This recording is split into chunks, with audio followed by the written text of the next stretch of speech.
Саламатсыңарбы урматтуу окуучулар. Орто кылымдар тарыхы биринчи онлайн сабагыбыз. Сабагыбыздын темасы орто кылымдардагы Америка мамлекеттери. Сабагыбыздын максаты Америка материгинин ачылышы, калкы, чарбасы, майялардын шаар мамлекеттери, Ацтектер империясы, Инк падышачылыгы тууралуу жалпы түшүнүккө ээ болуңуздар. Эч ким байкабаган Түндүк Американын түндүк чыгыш жээгин жана Гренландия аралын скандинавиялык моряктар, викингдер 1000-жыл чамасында ашса да, Европанын башка өлкөлөрүндө бул жөнүндө билишкен эмес.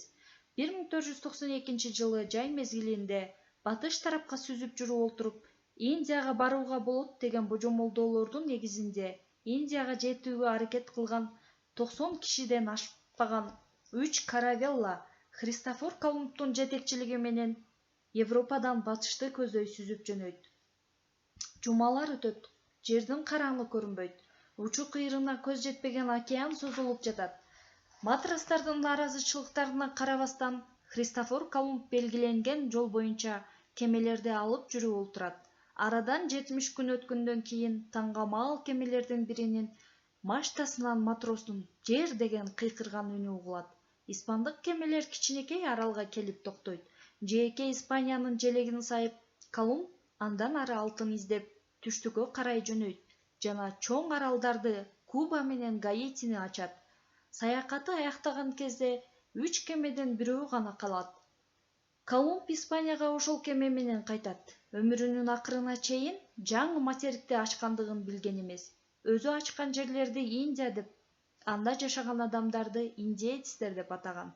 Американын өзүндөгү жергиликтүү адамдар ошол ат менен аталып кала беришти. Ошондон көп өтпөй эле италиялык саякатчы Америго Веспуччи Колумб тарабынан ачылган жерлердин жаңы материк экендигин далилдейт.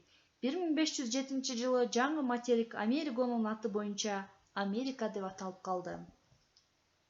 Американын калкы мурдагы европалыктардын тукумдарынан, кул катары алынып келинген африкалыктардан, жергиликтүү индеецтерден келип чыккан.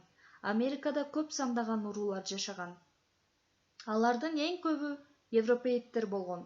Андан сырткары метистер, мулаттар, негроидтер, индеецтер да бар. Англис тилинде сүйлөшөт. Элинин жарымын көбү протестанттар, калгандары католиктер.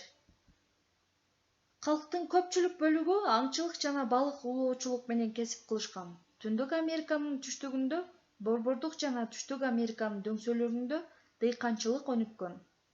Алар Европада али белгисиз болгон картошканы, жүгөрүнү, помидорду, какаону, тамекини өстүрүшкөн. Алар айбандарды колго үйрөтүүнү билишкен эмес.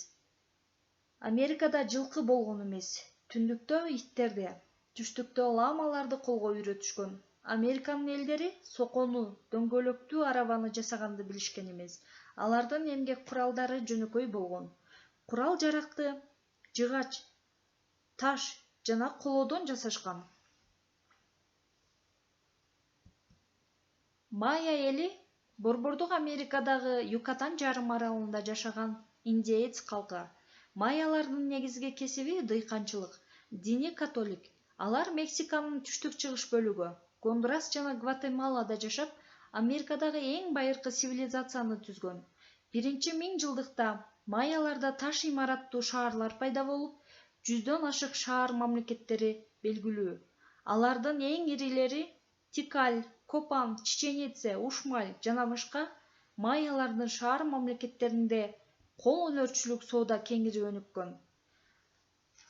Ушуну менен катар эле Ацтектер империясы да болгон. Ацтектер эли Мексикада, деңиз деңгээлинен 2000 метр бийиктиктеги бөксө тоолордо жашашкан. Алар 2000-жылдыктын башында Борбордук Мексикадагы Толтектер уруусун жана айланасындагы бир нече урууларды багынтып, алардын маданиятын талкалап, өздөрүнүн аймагын кеңейтип, бийлигин чыңдаган. Мурастан мураска калган бийлик башында башкаруучу болгон. Ацтектер 1325-жылы азыркы Мехико шаарынын ордуна храм пирамидалары менен кооздолгон Теночтитлан шаарын негиздешкен.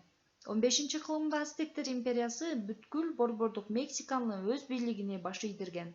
баш ийдирилген элдердин эмгегин пайдаланышып, ацтектер саздарды кургатышып, бактуу огороддорду жерлерге айландырышкан. Ацтектердин дини католик болгон. Кол өнөрчүлүк жана соода дагы жакшы өнүккөн. Металл, таш жана жыгачты иштетүү боюнча мыкты устаттар болушкан. Ин падышачылыгы. Түштүк Американын батыш жагындагы Катаал, Анды тоолорунда миңдеген километрге созулуп, инктердин өлкөсү Перу орун алган. 15-кылымда инктер баштаган индеец уруулары коңшу аймактарды каратып, 1438-жылы өзүнчө Таянтин-Сую мамлекетин түзгөн. Алардын негизги кесиби дыйканчылык жана балык улоочулук болгон. Алар айдоо аянтын 3 бөлүккө бөлүшкөн. Бир бөлүктүн түшүмү кечилдерге берилген. Экинчи бөлүктүн түшүмү башкаруучуга берилген. Ал эми 3-чү бөлүктүн түшүмү общиначыларда гана калган. Общиначылар тоолордун тик капталдарында айдоо үчүн аянттарды түзөтүшкөн. Ал эми суунун шарагыны жерди жеп кетпеси үчүн айдоонун четин таштар менен бекемдешкен. Инктерде кол өнөрчүлүк жана соода дагы жакшы өнүккөн. Алар чоподон оймо чиймелүү кооз карапа буюмдарды жасашкан. Кездемени көрттөп токуу жана металл буюмдарды жасоо өнөрү да өнүккөн. Архитектуралык курулушта айрыкча инктердин тушунда өрүш алып, Кускодогу күн храмы, сепилдер жана башка имараттар курулган. Алар да католик динин тутушкан. Ушуну менен балдар, силерге берилген тема түшүнүктүү болсо, анда үйгө тапшырмам майя элдери, Ацтектер империясы жана инк падышачылыгынын ортосундагы байланыш, алардын жашоо образдары, маданий архитектуралык эстеликтери жөнүндө дептериңерге жазасыңар жана эмне үчүн Америка материги Америка деп аталып калган? Бүгүнкү мен билген Америка чарбасы, маданий архитектуралык эстеликтери тууралуу эмнелерди билесиңер? Ушулар боюнча суроолорго жооп таап келесиңер. Анда эмесе кийинки сабактан көрүшкөнчө сак саламатта калгыла.